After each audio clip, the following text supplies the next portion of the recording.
Assalamualaikum warahmatullahi wabarakatuh. Alhamdulillah wassalatu wassalamu ala Rasulillah wa ala alihi wa sahbihi wa mawalah wa la hawla wa la quwata illa billahi wa ba'd.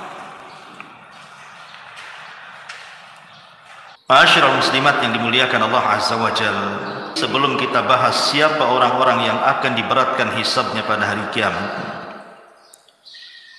kita harus paham dulu tentang hal-hal yang menyangkut masalah hisab ini. Kenapa sampai ditegakkan hisab? Apa saja perkara-perkara yang menyangkut dengan hisab? Siapa orang-orang yang pertama dihisab? Dan siapa yang diberatkan hisabnya? Tentu ini pembahasan yang cukup panjang, tapi saya akan berusaha untuk menyingkat. Ma'asyiral muslimat yang dimuliakan Allah Azza wa Jalla, yang pertama yang perlu dipahami bahwa tegaknya hisab ini berdasarkan keadilan Allah. Ingat, tegaknya hisab ini berdasarkan keadilan Allah, bukan kezaliman. Karena Allah suka keadilan dan tidak suka kezaliman. Maka siapapun ketika di dunia menghabiskan waktu-waktunya untuk beribadah kepada Allah Azza wa Jalla, berzikir, membaca Al-Quran, salat, zakat, sedekah, silaturahim, dan apapun sebutkan ibadahnya, maka semua ada hisabnya, ada balasannya, sehingga tidak ada yang sia-sia di dunia ini. Sekecil apapun kebaikan tidak akan sia-sia. Wa man ya'mal mithqala dzarratin khairan yarah. Lah sebagaimana orang-orang yang berlaku baik di dunia ada hisabnya, begitu juga para pelaku kezaliman, para pelaku dosa dan maksiat, semua ada hisabnya. Sekecil apapun dosa ada hisabnya. Sehingga jangan macam-macam dengan dosa, semua ada balasannya. Ketika Allah Subhanahu wa taala tidak membalas dia di dunia, ingat, di sana ada balasan yang jauh lebih perit lagi. Karena Allah yang mengatakan wa man ya'mal mithqala dzarratin syarran yarah. Ini yang pertama, bahwa hisab itu didasari keadilan Allah, bukan kezaliman. Allah Maha Adil. Yang kedua, seorang hamba pada hari kiamat akan dicukupkan semua amalannya, semua balasannya, tidak ada yang dikurang sedikit pun. Di dunia, kalau kita membalas kebaikan orang, terkadang balasan kebaikan kepada orang itu tidak sebagaimana kebaikan orang itu kepada kita, kan? Ada saja kurangnya. Tetapi di akhirat tidak. Kebaikan akan dibalas sesuai dengan kebaikan yang dikerjakannya, sebagaimana keburukan juga akan dibalas dengan keburukan yang dikerjakannya. Dan Allah tidak akan pernah mengurangi itu. Kemudian yang ketiga, bahwa kelak pada hari kiamat manusia tidak akan menanggung dosa orang lain. Manusia itu tidak akan menanggung dosa orang lain. Dia hanya mempertanggungjawabkan dosanya saja. Dosa orang lain ditanggung orang lain. Tidak ada urusan dengan kita. Wala taziru waziratun wizra ukhra.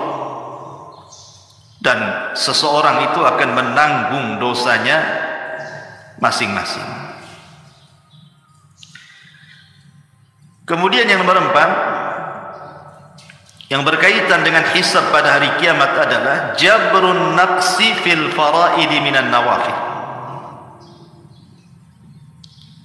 bahwa hal-hal yang sifatnya lalai seseorang dari melaksanakan kewajiban, umpamanya ibu sholat wajib, lalai dalam sholat wajibnya, tidak khusyuk, kurang tumak nina, dan begitu seterusnya, maka akan ditempel oleh amalan-amalan sunnah. Maka amalan-amalan sunnah itulah yang akan menempel kekurangan kewajibannya, dan itu masuk pada hisab.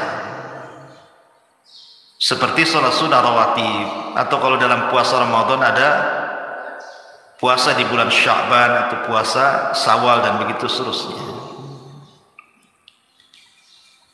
Kemudian juga hisab juga, yang nomor 6 ya, hisab juga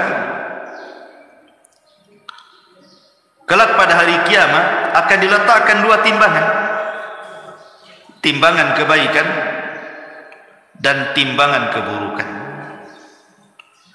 Mana-mana timbangan kebaikan lebih berat, maka dipastikan dia masuk surga.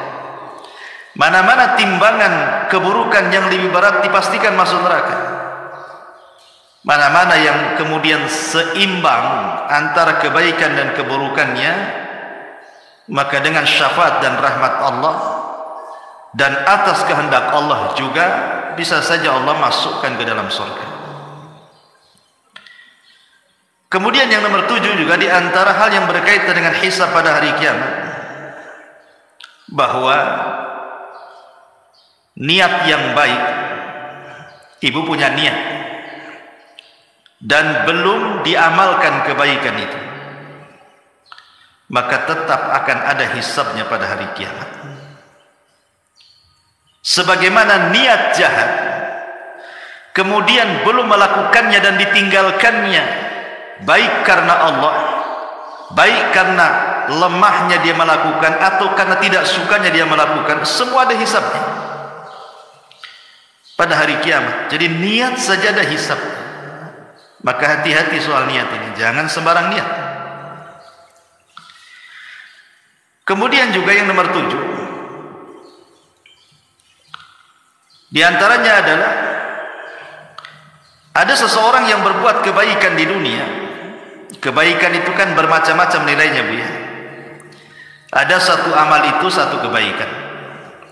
Ada satu amal itu 10 kali lipat kebaikan. Ada satu amal itu dilipat gandakan menjadi 700 kali lipat kebaikan. Ada amalan itu yang tanpa batas lipatannya. Semua akan dihisab. Semua ada balasan. Sebagaimana dosa juga ada yang satu dosa itu dilipat gandakan, dosanya sama, tetapi terkadang dilipat gandakan. Maksiatnya sama, tapi terkadang dilipat gandakan dosanya. Seperti orang yang melakukan dosa di asyuril hurum, umpamanya di bulan-bulan hurum, itu kan beda ketika dia melakukan di luar bulan hurum. Atau orang yang bermaksiat di Mekah akan berbeda dosanya kalau dia bermaksiat di luar Mekah, walaupun satu jenis dosanya, tetap ada hisab. Ma'asyiral muslimat yang dimuliakan Allah Azza wa Jalla, termasuk juga berkaitan dengan qisas pada hari kiamat,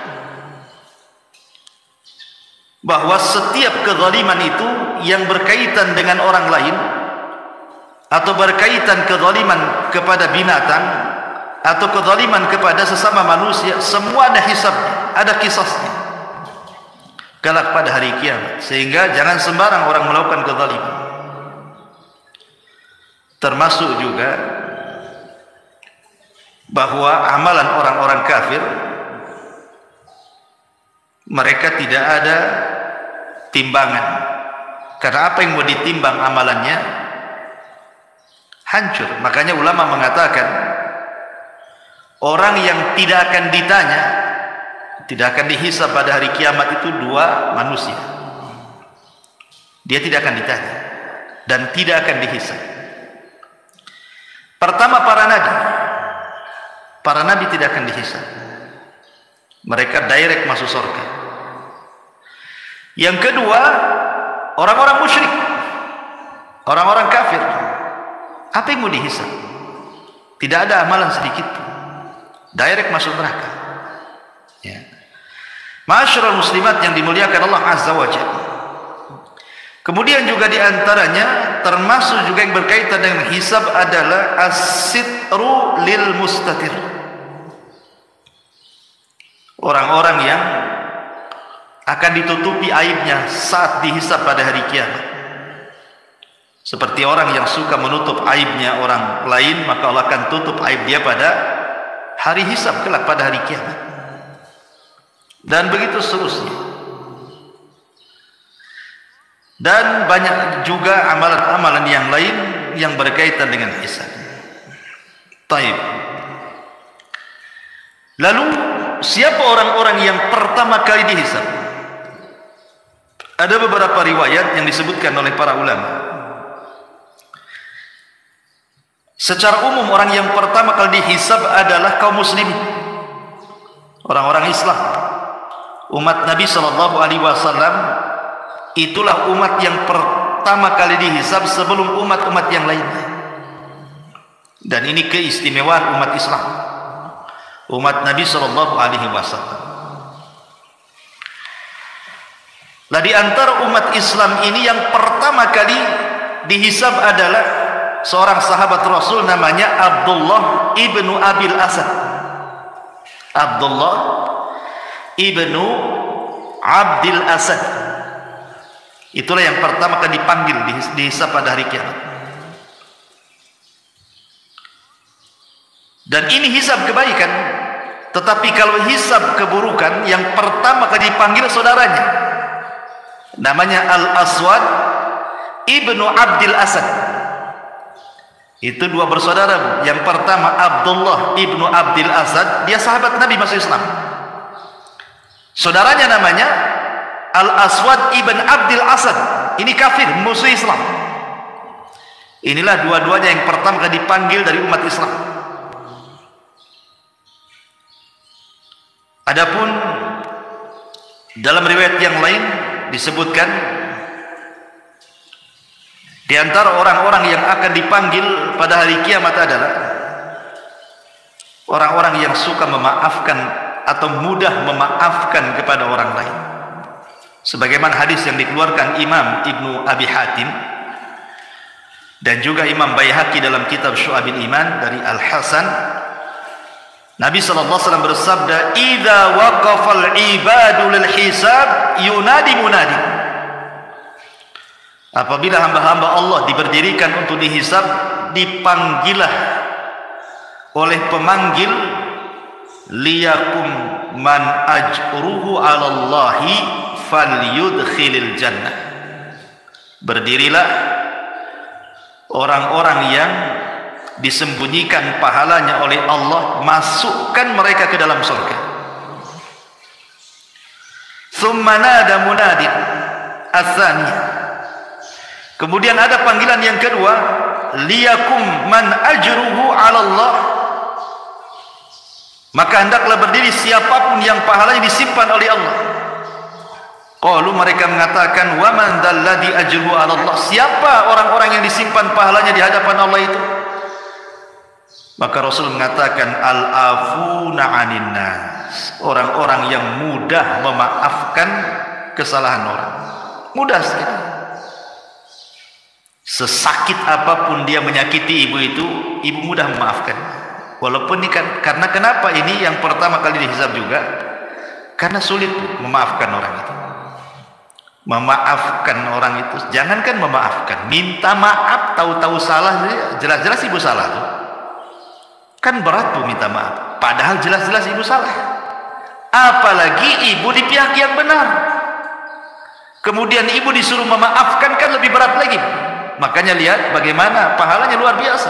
Tergolong orang-orang yang di awal-awal dihisab pada hari kiamat, dipanggil dan dimasukkan ke dalam surga. Dan Allah katakan, faman afa wa aslaha fa ajruhu 'ala Allah. Siapa yang mudah memaafkan dan mengislah, maka pahalanya disimpan Allah Subhanahu wa ta'ala. Kemudian juga di antara orang-orang yang pertama kali dihisab juga sebutkan dalam hadis adalah orang-orang yang senantiasa menjalankan salat.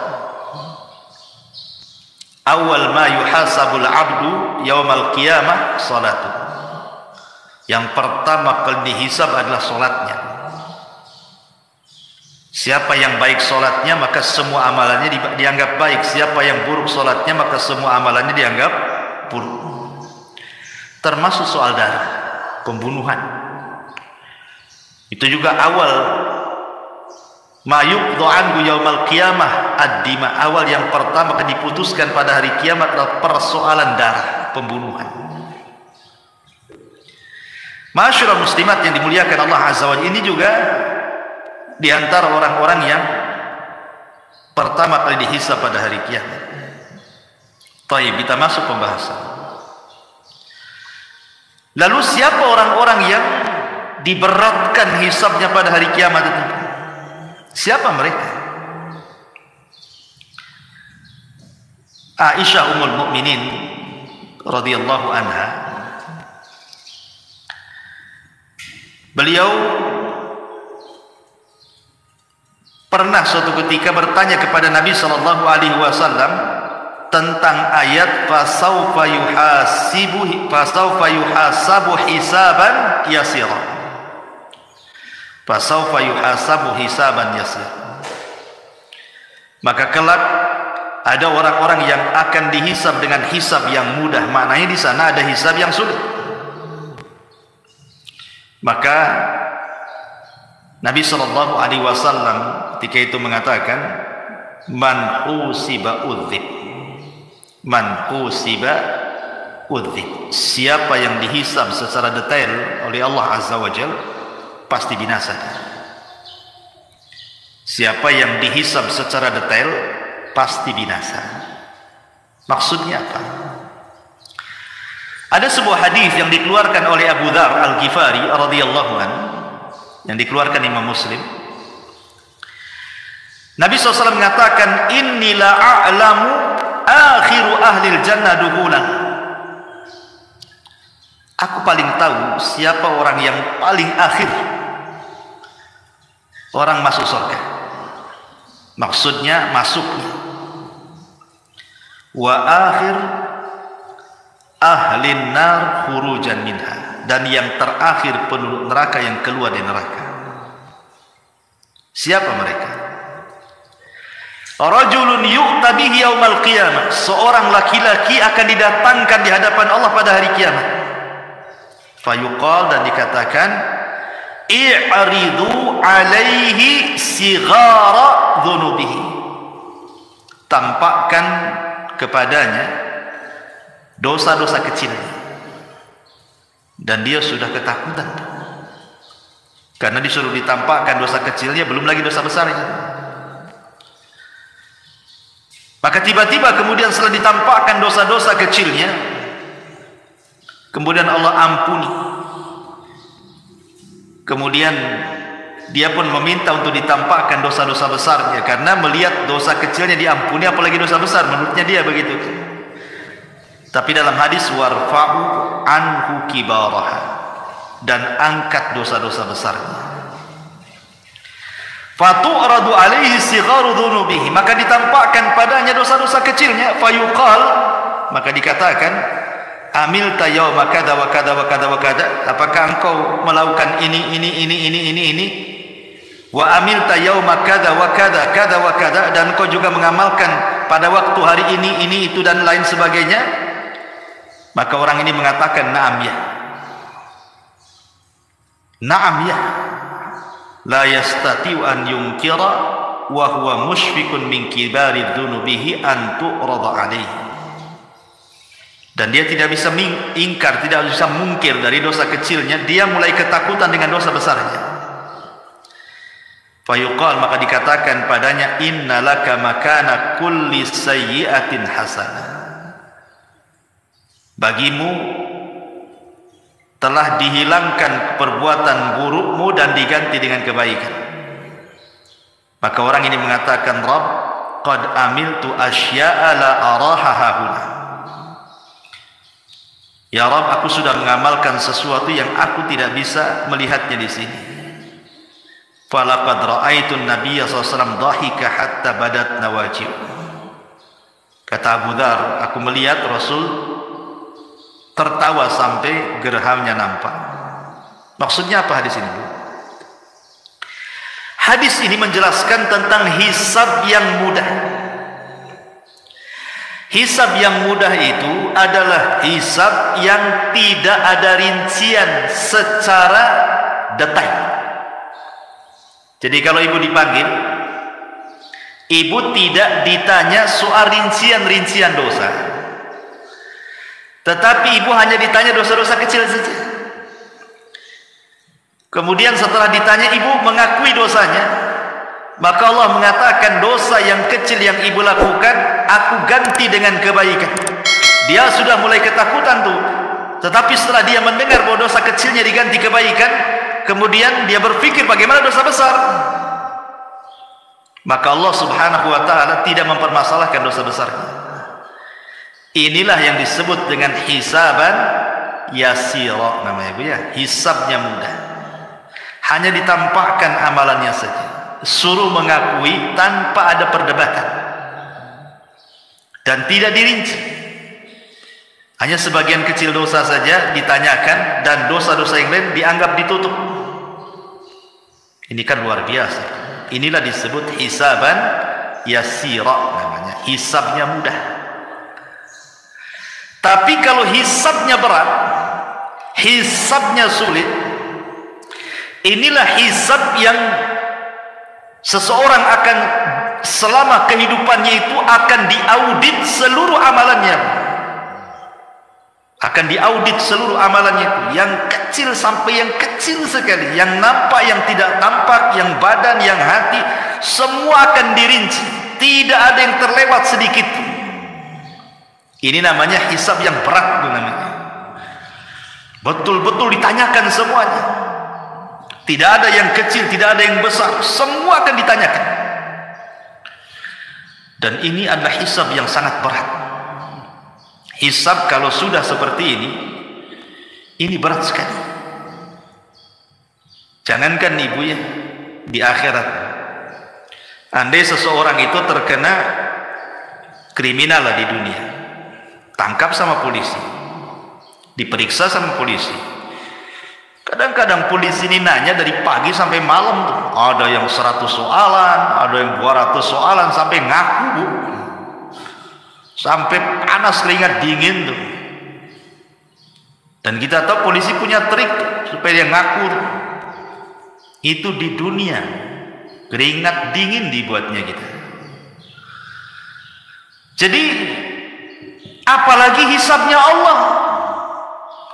Hisabnya Allah bukan kayak polisi. Hisabnya Allah itu sangat detail. Kita di hadapan orang bisa berbohong, bisa berdusta gitu ya, pura-pura jadi psikopat gitu ya, pura-pura gila depan orang. Depan Allah tak bisa main pura-pura gila. Semua akan ditanya sedetail-detailnya. Ini yang bahaya. Kalau tidak ada yang tersisa dari yang besar sampai yang kecil, yang tampak atau yang tersembunyi dalam hati, semua disingkap oleh Allah. Inilah yang disebut dengan hisaban asira, hisab yang sangat berat, melelahkan, sangat sulit. Yang terkadang terjadi munaqashah di sini, terjadi perdebatan antara orang yang dihisab dengan Allah Subhanahu wa taala yang menghisabnya. Terkadang dia mengingkari, tapi pada hari kiamat tidak bisa orang mengingkari apa yang sudah dilakukannya. Kenapa? Karena lisan dikunci, tangan pula yang bicara, kaki pula yang jadi saksi. Yauma nakhtimu ala afwahihim wa tukallimuna aydihim wa tashhadu arjuluhum bima kanu ya'malun. Kunci, lisan terkunci, tangan bicara, kaki pula jadi saksi. Bukan hanya tangan bicara, kulit bicara. Siapa manusia yang badannya tidak ada kulitnya? Enggak ada kecuali kulit ini. Semua manusia itu dari ujung kepala sampai kaki ada kulitnya. Artinya bahwa tidak ada satupun tempat di badan kecuali kulit tahu perbuatan yang dilakukannya. Ketika kulit ini menjadi saksi di hadapan Allah Azza wa Jalla, badan protes kepada kulit, lima syahidtum alaina. Hei kulit, kenapa engkau bersaksi untuk badanmu sendiri? Kulit mengatakan, antakan Allah, Allah yang buat aku bicara, katanya. Cemana pula Allah yang buat aku bicara? Lihat, tidak ada sekecil apapun kecuali akan dihisab. Ini berat sekali, melelahkan. Ma'asyiral muslimat yang dimuliakan Allah Azza wa Jalla, lalu apa saja yang berhubungan dengan hisab-hisab yang berat ini? Yang pertama, berhubungan dengan dosa yang berkaitan dengan hamba. Ini akan berat. Berat sekali hisab. Jangan pernah melakukan dosa yang ada hubungannya dengan hamba. Saya analogikan begini saja, Bu ya. Ibu punya hutang ke 100 orang. Sudah jatuh temponya, tak dibayar. Dicarilah ibu ke 100 orang itu di dunia. Kira-kira ibu mau sembunyi di mana tuh? 100 orang nyari ibu. Masing-masing orang yang ibu hutangi itu nyuruh debt collector. Preman-preman pula yang disuruh. Apa ibu nggak debar-debar tuh? Mau nyembunyi di mana? Di kolong ranjang? Nggak bisa. Terpaksa lah ibu keluar dari batang. Itu baru dicari 100 orang tuh. Ibu sudah kebingungan tuh, mau kemana nih, mau kemana kan? Nggak selamat saya. Itu di dunia tuh, kalau kita berbuat dosa kepada manusia, pinjam utang 100 orang nggak dibayar, dicari oleh 100 orang, udah kebingungan. Jangan sampai di akhirat Bu, ibu dicari oleh manusia banyak. Si Anu pernah digibahi nyari ibu, si Anu pernah dilecehkan kehormatannya oleh ibu, nyari juga ibu. Si Anu pernah diledeki, si Anu pernah dipukul, si Anu pernah diejek, si Anu, Masya Allah. Coba bayangkan, kalau ibu menggibah satu orang, mungkin dia aja yang nyari ibu. Tapi kalau ibu buat gibah nasional, satu Indonesia nyari ibu. Ada, jangan gibah-gibah jamaah, nanti satu jamaah yang nyari. Itu baru dosa gibah, dicari orang yang digibahinya kan Bu. Belum dosa-dosa yang terkait dengan manusia itu di luar daripada gibah. Ngambil tanah orang, itu pun akan dicari sama yang punya tanah itu pada hari kiamat. Apalagi menghina orang akan dicari juga. Itu akan sulit hisabnya. Makanya kenapa orang yang seperti ini disabdakan oleh Nabi sallallahu alaihi wasallam, atadruna mal muflisu hadhil ummah. Kata Nabi sallallahu alaihi wasallam, kalian tahu siapa muflisnya umat ini? Muflisnya umat ini. Maksudnya muflis di sini bangkrut, orang yang bangkrut pada hari kiamat. Sahabat polos, bukan, disangkanya orang bangkrut usahanya yang bangkrut. Ya kata sahabat, ya orang muflis itu man la dirhamalahu wala mata, orang yang gulung tikar usahanya, orang yang tidak punya modal, habis semua, nggak ada barang, nggak ada uang, itulah barang bangkrut katanya. Kata Rasul bukan itu. Tapi orang yang bangkrut ini kata Rasul, innal muflisa min ummati yaumal qiyamati man ya'ti yaumal qiyamati bi salatin wa siyamin wa zakatin wa ya'ti qad syatama hadha wa qadhafa hadha wa akala mala hadha wa safaka dama hadha wa dharaba hadha. Orang yang bangkrut pada hari kiamat itu Satu sisi dia bawa pahala sholat, bawa pahala puasa, bawa pahala zakat dan pahala-pahala ibadah yang lainnya. Sisi lain dia zalim pula sama orang. Pernah mencaci si fulan, pernah menuduh si fulan, pernah makan harta si fulan, pernah membunuh darah si fulan, pernah memukul si fulan. Lihat, di sini ada 3 soalan berkaitan dengan zalim kepada orang. Dosa lisan, dosa perbuatan, dan dosa hati. Ya. Adapun dosa lisan seperti mencaci, memaki, menuduh, ini dosa lisan. Menggibah, apalagi dosa lisan banyak, mengejek, baik dengan mata, dengan isyarat, dengan lisannya gitu ya. Macam-macam. Ataupun dengan perbuatan, memukul, membunuh, ya, mengambil harta orang. Ataupun dengan hati, hasad kepada orang, benci kepada orang, dendam kepada orang, dan begitu seterusnya. Semua akan dicari ibu gara-gara dosa 3 perkara ini. Dan ini akan menyulitkan hisab ibu nanti pada hari kiamat. Makanya di dunia, siapa yang di dunia sedikit dicari orang, maka dia akan dimudahkan hisabnya pada hari kiamat. Kalau di dunia banyak dicari orang, maka di akhirat pun akan dipersulit hisabnya. Maka persedikitlah melakukan dosa kepada manusia, supaya jangan dituntut banyak-banyak orang. Sehingga dari sini apa? Jaga lisan dan jaga perbuatan.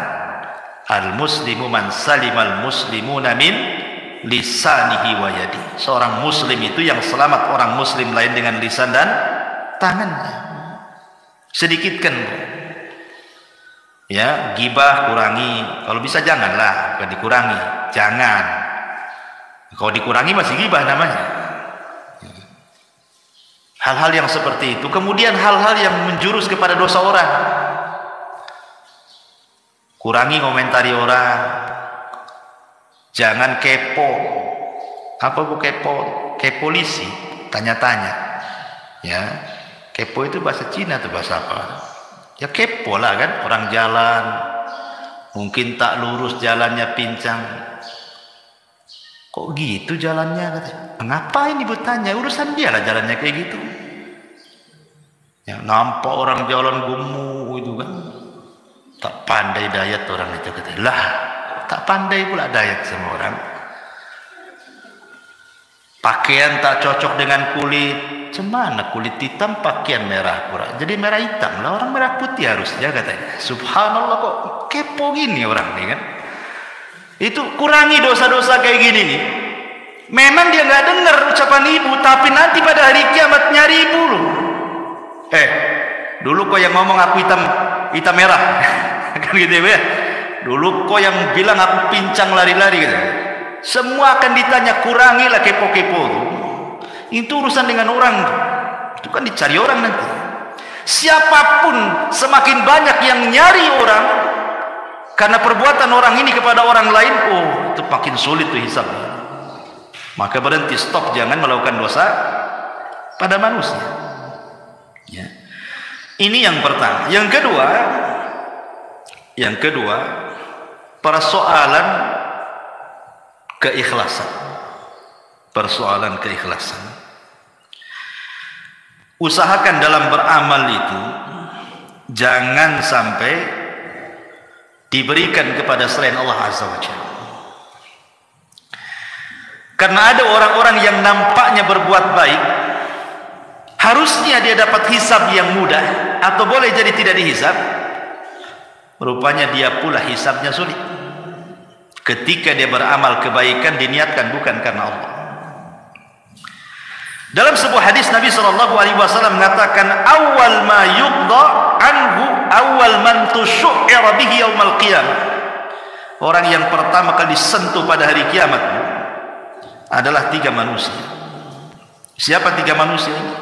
Pertama orang pakar Quran, yang kedua pakar sedekah, yang ketiga pakar jihad. Dohirnya kan bagus bu ya, pakar Quran bagus, Sedekah bagus, jihad bagus, bagus tiga-tiganya. Masalahnya tiga-tiganya beramal untuk selain Allah. Nanti akan dipanggil tuh pada hari kiamat. Tampakkan amalannya. Betul kau itu yang baca Quran tuh, khusyuk-khusyuk tuh. Betul ya Rabb, itu saya. Apa maksudmu tuh? Aku baca Quran karenamu ya Rabb. Kata Allah, kadzabta, dusta kau. Kau ini baca Quran biar orang mengatakan kau seorang qori saja. Ya kan? Kemudian ahli sedekah juga mengatakan ditampakkan amalnya. Itu siapa tuh yang bersedekah atau bolak-balik ke dual ilmi itu masih uang sedekah tuh?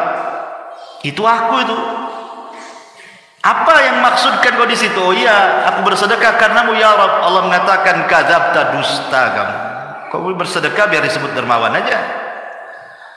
Seorang mujahid ditampakkan amalannya. Itu siapa itu yang perang pemberani itu? Hebat kali dia perangnya, banyak dibunuhnya musuhnya. Itu aku ya Rabb, katanya. Untuk apa kau di situ? Qataltu fika ya Rabb. Aku berperang karenamu. Allah katakan kadzabta, dusta. Kau ini berperang supaya orang mengatakan kau pahlawan aja tuh. Jadi lihat amal-amal seperti ini bahaya. Ini memberatkan hisab. Ya. Kemudian juga hal-hal yang memberatkan juga selain daripada perkara-perkara ketidakikhlasan. Amalan ini bukan karena Allah Subhanahu wa taala gitu. Termasuk juga Bu, ada amalan-amalan itu yang kalau bisa dihindari. Karena ini berat azabnya pada hari kiamat. Contohnya apa? Contohnya umpamanya Rasul mengatakan salasatun la yanzurullahu azza wa jal yaumal qiyamah. Allah tidak akan melihat kepada tiga orang ini pada hari kiamat. Siapa mereka? Al-aqu liwalidayhi. Ini juga yang berat hisabnya. Orang yang durhaka kepada orang tua. Orang yang durhaka dengan orang tua. Sama dosanya, hisabnya juga berat. Wal mar'atul mutarajjilatu, ataupun laki-laki yang menyerupai perempuan yang menyerupai laki-laki atau sebaliknya, LGBT.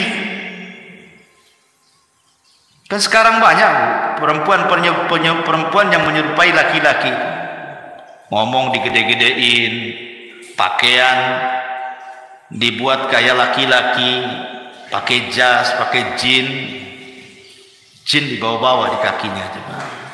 Jadi ada pakaian diketat-ketatin, ngapain coba? Itu bukan kodratnya perempuan. Ini besar nih ikobnya pada hari kiamat. Ataupun dayus, kepala rumah tangga yang tidak punya kecemburuan sama sekali. Nggak punya kecemburuan, nggak apa-apa mau istrinya maksiat, mau anaknya maksiat, nggak peduli dia. Dayus, hati-hati. Ini juga besar dosanya. Ya, dan berat hisabnya juga ya. Ataupun sebagaimana Nabi SAW mengatakan al-mannan, dalam riwayat yang lain mannah, suka menyebut-nyebut pemberian ya. Atau dalam riwayat yang lain tiga orang yang tidak akan diajak bicara Allah pada hari kiamat dan bahkan tidak akan dibersihkan. Syekhun zanin, orang tua yang berzina, malikun kadzab, penguasa para pendusta, dan orang miskin sombong. Saya ini heran kalau ada orang miskin sombong tuh. Udah miskin sombong lagi kan gitu. Kalau orang kaya sombong wajar lah kan dia. Ada yang disombongkan kaya. Orang miskin sombong, apalah yang disombongkan itu? Tak tahu diri itu namanya. Ini besar dosanya ya. Dan banyak lagi ya, orang-orang yang sombong nanti pada hari kiamat juga akan dikumpulkan dan dijadikan seperti semut. Ini di antara keterangan para ulama bahwa nanti pada hari kiamat itu semua akan dihisab di hadapan Allah, termasuk juga Allah mengatakan latus alunna yauma idzin anin naim, karena akan ditanya pada hari kiamat soal nikmat. Nikmat, semua nikmat itu akan ditanya, yang kecil, yang besar, semua akan ditanya di hadapan Allah Subhanahu wa ta'ala. Wallahu a'lam. Ini yang bisa sampaikan. Subhanakallahumma bihamdika asyhadu an la ilaha illa anta astaghfiruka wa atubu ilaik. Allahu ta'ala alam. Assalamualaikum warahmatullahi wabarakatuh.